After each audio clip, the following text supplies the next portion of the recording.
Hello everyone, I'm Sarah Reed and welcome to The Collective Perspective. Today we'll dive into politics and world issues while also gaining insights from current students on various topics. Let's jump right in. The last day for Kansas residents to register to vote is October 15th. You can register in 3 ways: online at kdor.ks.gov, by mail using a printed voter registration form sent to your local election office, or in person at your local DMV. If you're a first-time voter, remember to bring a form of identification.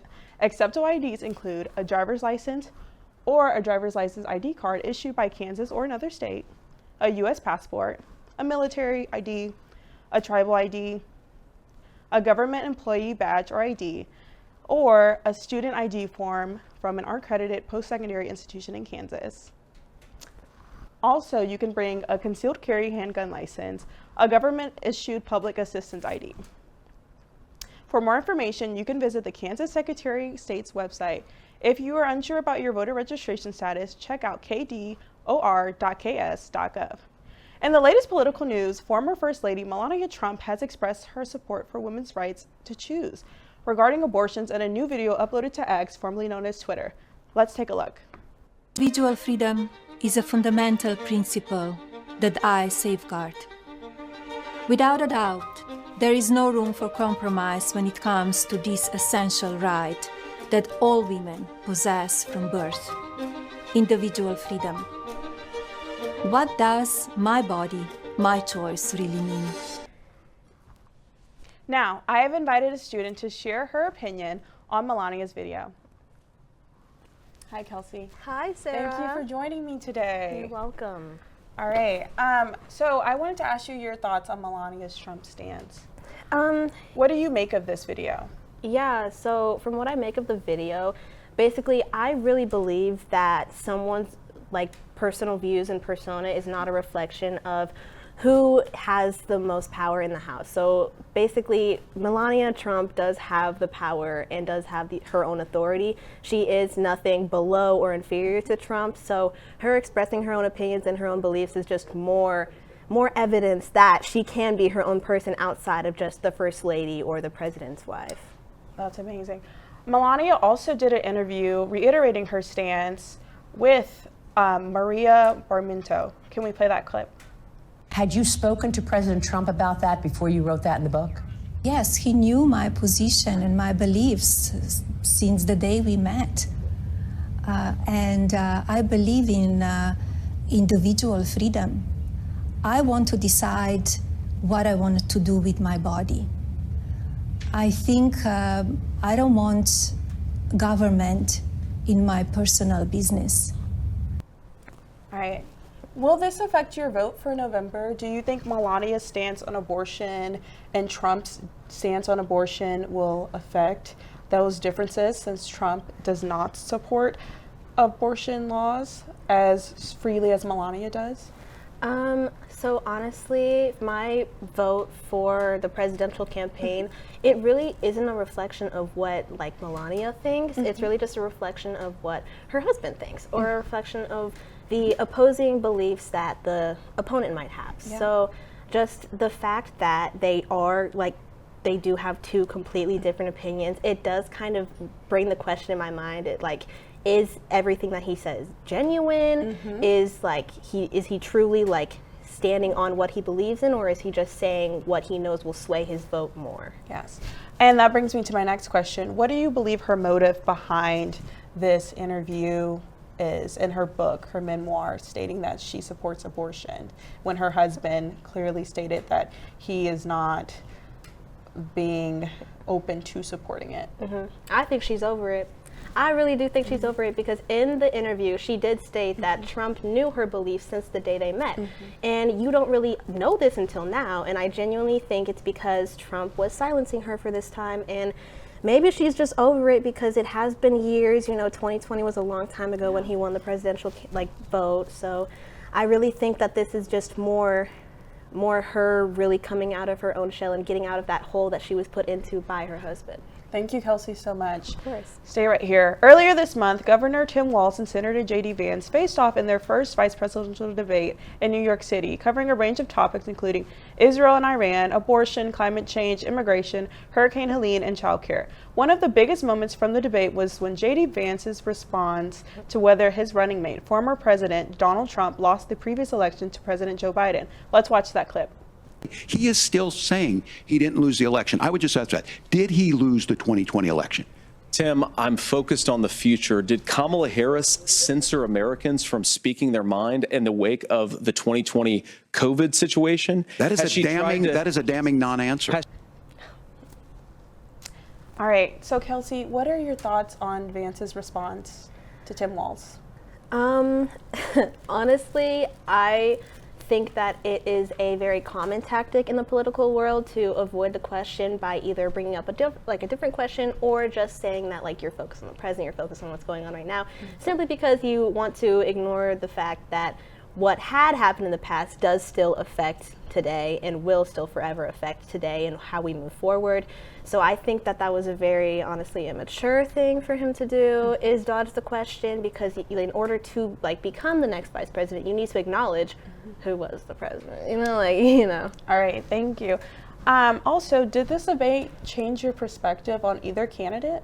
It really did change my perspective on the candidates and what their beliefs were and who they choose to sponsor and represent their beliefs. Like the vice president really does have a big impact on like the president's own beliefs, because they want someone that either has similar to them or someone who can like challenge their own beliefs or like teach them how to grow and teach them how to learn. And I feel like for both of the vice presidential candidates are very, very good, and I think that they are a good, no matter who wins, they will be a good secondary for the president. Great. According to CBS polls, 42% of viewers thought J.D. Vance won, while 41% favored Tim Walz. How does that influence your views after hearing that? About how the people voted? Yes. So majority of people thought that J.D. Vance won the debate rather than Tim Walz. Does that influence your views at all? Honestly, on who would be a stronger presidential vice president? It is cutting it very close, and I think that we haven't had a debate that was this drastically close in a long time. I think that 2020 debates have really changed the way all presidential debates are for the future, because this one was very mediated, this one was very educated and professional, and they actually addressed the issues that the like people were saying, instead of like trying to attack their opponent. And I think that's why it was very close in voting on like who the people thought won. And so it really does encourage me to look more into the vice presidential candidates as well as who they're running with, so to actually see like their views. All right, thank you so much for coming on, Kelsey. Of course. All right. In other election news, Vice President Kamala Harris is leading national polls with 49%, and former President Donald Trump is close behind at 46%. Vice President Harris is leading in 4 battleground states: Pennsylvania, Michigan, Wisconsin, and Nevada, while former President Trump is leading in 3 battleground states: North Carolina, Georgia, and Arizona. The candidate who gets to 270 electoral college votes first will win the 2024 presidential election. The University of Kansas Senate elections are also underway, with 18 candidates running this fall. Only 5 students will be chosen for the Senate positions. You can read more about the candidates by visiting studentsenate.ku.edu. As Hurricane Milton makes its way through Florida, the death toll from Hurricane Helene is being calculated. Kobe Williams, a mother of 2 infant boys, twins, Kaiser and Kamars, are among the youngest known casualties of Hurricane Helene. Williams' mother, Mary Jones, recounted hearing a loud noise and finding a tree had crashed into a family trailer. When she called for her daughter, there was no response. Williams and her 2 boys were pronounced dead. President Biden has announced that he will be deploying 1,500 active duty troops, 6,100 National Guardsmen, and more than 77,000 federal personnel to assist with the response and recovery efforts. I would like to bring Christina Green, an atmospheric major, here with us to discuss Hurricane Milton further.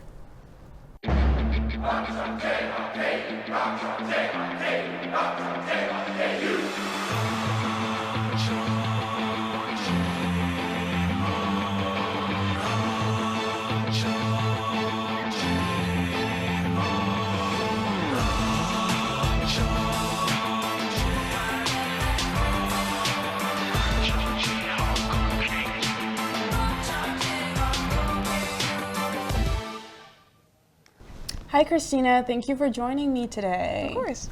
So I have a few questions I want to ask you about. So can you explain the primary factors that contributed to the formation and the intensity of Hurricane Milton? Of course. Well, we have like a basic equation essentially for hurricanes, and that has to do with atmospheric pressure. We have pressure. Pressure is the thing that creates all weather just throughout the nation. That includes our wind speeds, hurricanes that we see here in the Midwest, and then of course hurricanes that they're seeing. So that combination of seeing low pressure within the ocean and then seeing warm ocean temperatures, which we actually see the warmest ocean temperatures during fall instead of during summer, which is odd because there's a whole seasonal lag thing. So we see warmer temperatures during fall in the ocean. That will lead to increased evaporation, which that combination of low pressure, increased evaporation, and then once wind becomes a factor in that, that will slowly create a hurricane if it does have enough strength to intensify. Now with Hurricane Milton specifically, what we're seeing with that is that there was a very dramatic pressure drop. Now 900 millibars it's a technical thing, but that's really low pressure for a hurricane. And this does of course correlate to lots of strength. And we also saw a pretty dramatic jump in that category. It was sitting category 1 around midnight Monday night, and then within that 12-hour period from midnight all the way up until noon that same day, it jumped from a category 1 to a category 5. So that was a pretty crazy jump that we saw. And in addition to that, we also saw a very large jump in those wind speeds. They were going at about 60 miles per hour, and then over a 36-hour period, so about a day and a half, they jumped from 60 all the way up to 180. So that's really dramatic. That combination of those three, and then addition to Hurricane Helene that you mentioned before, seeing all those together, that's making all of the craziness that we're seeing around Hurricane Milton. Wow, that's amazing. What do you think the impact that the Hurricane Milton will have on Florida as a state? I think impact-wise, of course, we're going to see the brunt of it being that weather, that first section of it, and then long-term will be some financial impacts. First off, they're expecting really high storm surge. That's like when the winds that you're seeing from the hurricane, that will push water up onto the surface. They're expecting at the most near that Tampa area, which is where they're expecting the first direct hit. They're looking at seeing 12 plus feet of storm surge. That's crazy. That'll pick up your house, your car. Wow. That's a really high, a lot of storm surge from things like that. And then also the rainfall that'll come with it will increase flooding. And then of course those really strong hurricane winds can help push up trees out of their foundation, just craziness. So things like that. That's a lot. I really hope those folks out in Florida make it out. How do you think advancements in meteorology technology have improved our ability in this country specifically to predict hurricanes? I think they've helped immensely, just in more ways than I can even think of.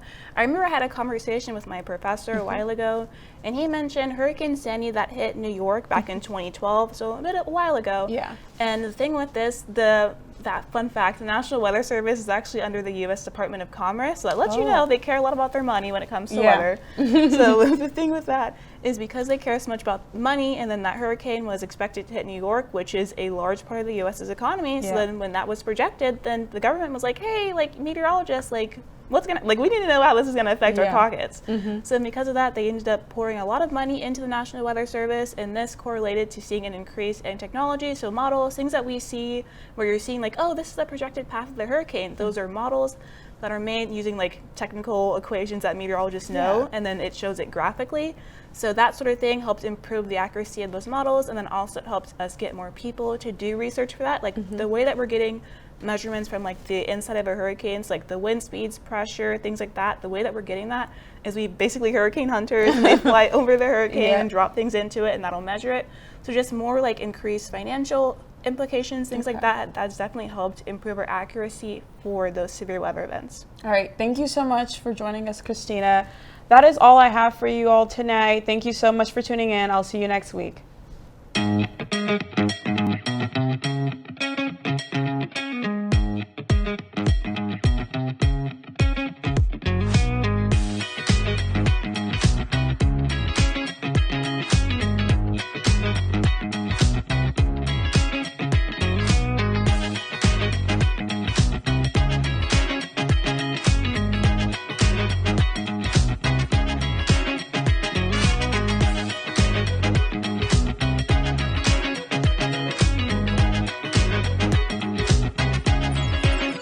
National champions deserve a clean campus. Don't wait for other Jayhawks to pick up your mess. Keep the University of Kansas clean. Oh, that's hot. That's hot.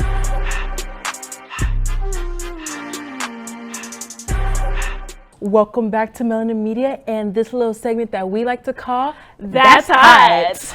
Now, what are we going to be talking about today? Now, we're going to be talking about something that has been impacting the community quite a bit. And I know this is going to be shout out to all the black women in the chat. And this is going to be talking about y'all guys' favorite product. Now, I heard something was going on with that. Like, enlighten me because... We didn't even tell them what it is. Oh, you were so right. I haven't done this in a while, girl. You got to give me... No, give me we've been out of the studio for a minute. So, right. Ladies and gentlemen, we are going to be talking about Mael products, which is Mael Organics. You mean Mio? No, I mean Mael, as in Mael Organics. That definitely says Miel. That definitely says Mael. M-E-I, My. M-I. L. Me. L. 2 L's. L. Let's move Yeah, on. we on the same page. We can't be arguing on our first day back. You're right. I'm sorry. So, I love you. Oh, I love you too. Mwah. So, according to everything that's been happening within the community, Mael Organics, ever since they have sold their company, they have been experiencing a few ingredient changes that has been affecting hair. People have been saying that they've been losing their hair. Their hair's been thinning out. The ingredients feel way different. I mean, I'm sure they're going to be playing some videos on the screen, but it's like people are just suffering ever since that this company Look at that. Like, that's a lot of hair. And you know, Girl, black that's a lot of hair. And you know, black it women claims that Mael strive products and using thrive halos off of their is hair. an My hair is invalid- precious. And so the fact that this company is saying, this company is causing a lot of hair loss is extremely difficult for most people because they take a lot of pride into it. Right. Now, I don't know about you, but I definitely grew up with the impression of if my hair ain't done, I can't go outside. And we may be out of PWI, but we got to make sure that our hair is done all the Forever time. and always. It is the first. It's not even before no makeup. We got to make sure our hair is done, and then we good. So the fact that Mael is a natural hair product, and it was supposed to be encouraging black women to have their afros out and to have their natural hairs out, it's kind of disheartening to hear that it's having a serious effect on our mental hair strength. Now, I will say, I use Miel. I used Miel for a solid minute, for like a good year when I was going through my little natural hair phase. This ain't nothing right here, y'all. I need my hair braided.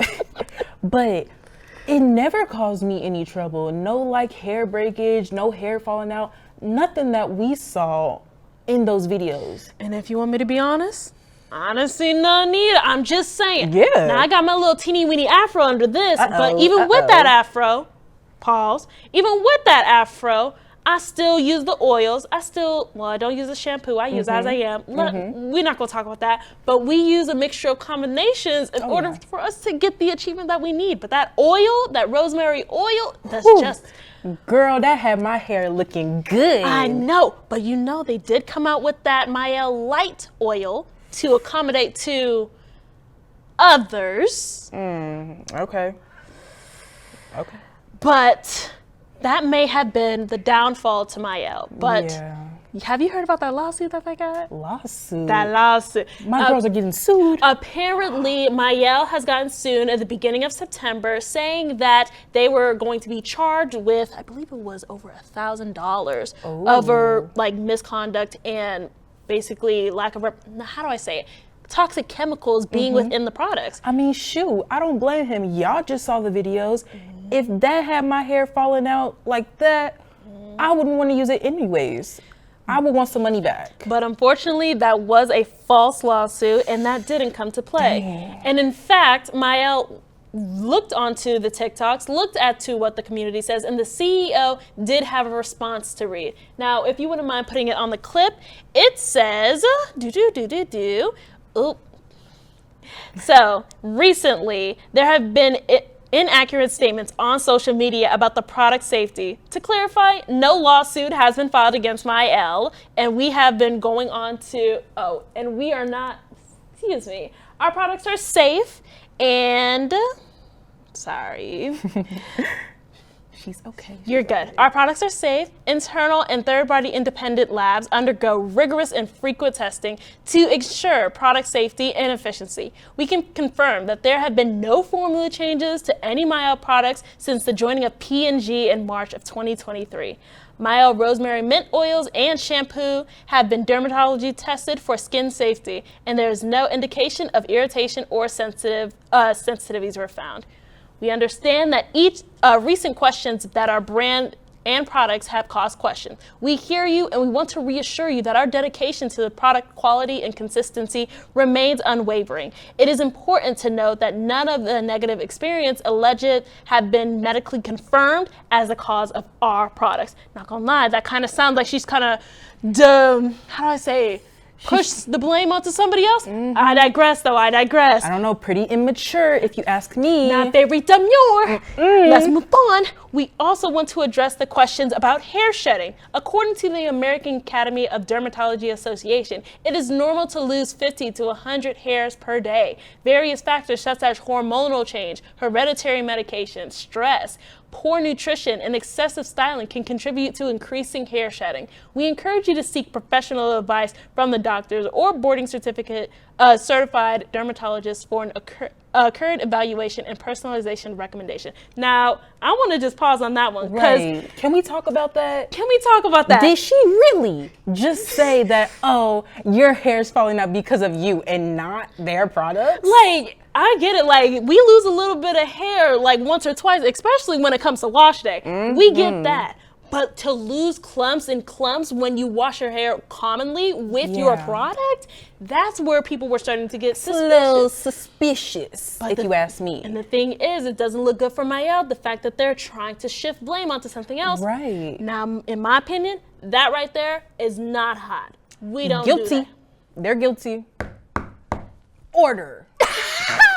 But I would say, I don't know if I can even finish reading that, because it sounds like the company and the CEO are trying to shift blame onto somebody else, while instead of taking accountability, re-looking over every ingredient that goes into the shampoos and the oils and saying, we understand where everybody's coming from and we are looking forward to making sure that there is a solution. We take your guys' comments very seriously. You know, now, like a business person. I also want to talk about the company they moved to, P&G. Ain't that Procter & Gamble? Weren't they also caught up in a little situation about their, what was it, baby powder?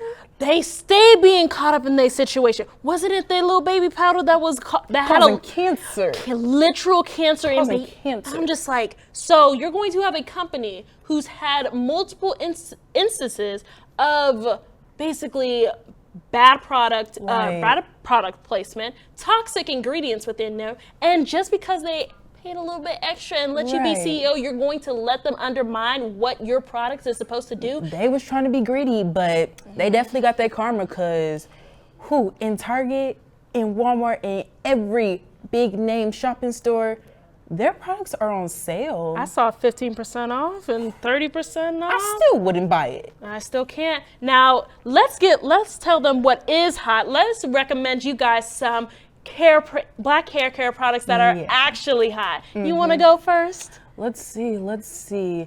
Now, I don't want to mention Carol's daughters, but yeah, they never did me wrong, but you don't.